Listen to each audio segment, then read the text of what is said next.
Сәлеметсіздер ме? Бүгінгі сабағымызда тұтқыш тігейік.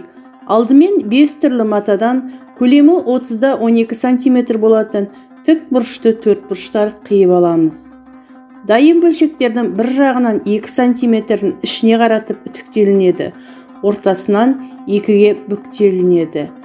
Астарға 40-40 см шашыны бөз матадан дайындадым.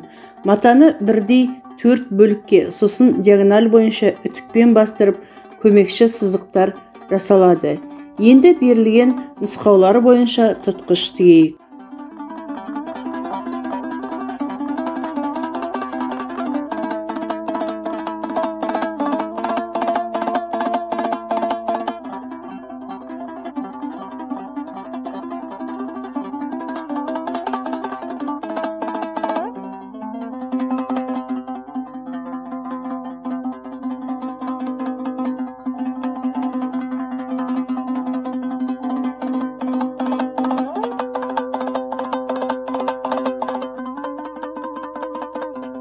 Жұмыс барысында бұйымның әдемі, көз тартарлық болғанын ескерейік.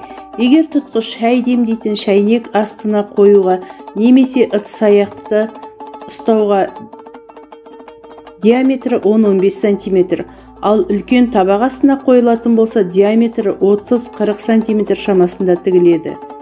Тұтқышты тік төртбұрышты сопақшай етіп тігуге де болады. Ас үйде қолданылатын тұтқыш түрлері: 2 жүк қазанның 2 құлағын ұстайтын тұтқыш, сыңар, ақман ұстайтын тұтқыштары болады. Іске сәт!